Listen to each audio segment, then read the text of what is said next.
Glenn Weber spanned the Hoosier broadcasting arena over 30 years. His distinct melodic voice could be heard in a multitude of places and venues. In 1944, he was drafted and sent to England. Glenn was trained to intercept and decipher Morse code radio transmissions from German reconnaissance and bomber aircraft. He and his units worked for breaking the Germans' code, which located and destroyed 665 enemy aircraft, was cited in the book Code to Victory by Arnold C. Franco. Upon Glenn's discharge from the Army, he returned to his hometown, Vincennes, Indiana, and married his longtime sweetheart, Betty Taylor. Glenn met Eddie Roush, the station manager of WAOV in Vincennes, and asked for an audition. Well, the initial audition went poorly, but Eddie sent Glenn home with a script to practice and scheduled a second audition. He got the job, and there began a lifetime of radio and television for Glenn Weber. He loved the job from the very beginning and kept wanting more, and within the year, he had the program director's job.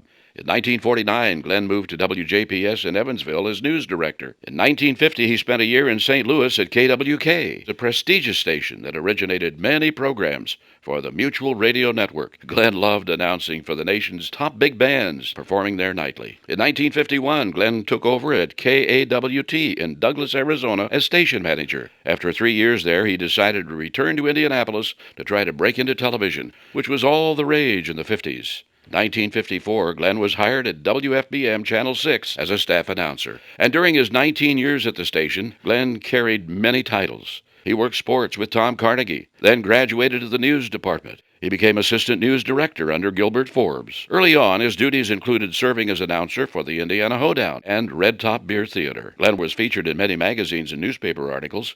His popularity soared with the TV Guide Story and Movie Magazine Personality of the Month feature. Glenn delivered the Farm Report with Harry Martin for many years. He was involved in numerous promotional ventures for WFBM and being a judge for the Miss Indiana and the 500 Festival Queen contest. His most memorable years at WFBM were the 10 years of the Joe and Glenn morning talk show. Glenn initially read the news with Joe Pickett, and at some point they began talking and joking with each other on the air about their lives and families, then opened up the lines and invited the listening audience to join them. Glenn would occasionally read a story he'd researched only to get a flood of mail requesting copies.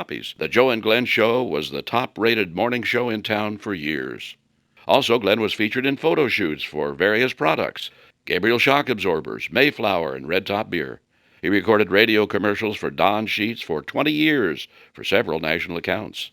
Well, beyond radio and television, Glenn donated countless hours to the Indiana State Police over a span of 25 years. He worked with them to create The Road Show, which ran on 88 stations in Indiana and surrounding areas of Chicago, Cincinnati, and Louisville. Glenn was the first flying traffic reporter in Indiana. He flew in the Indiana State Police helicopter, also a fixed-wing Bonanza, from sunup to sundown on holiday weekends and the 500-mile race day. For his 25 years of service, he was awarded the Bronze Star. He was, at the time, the second civilian to receive that award.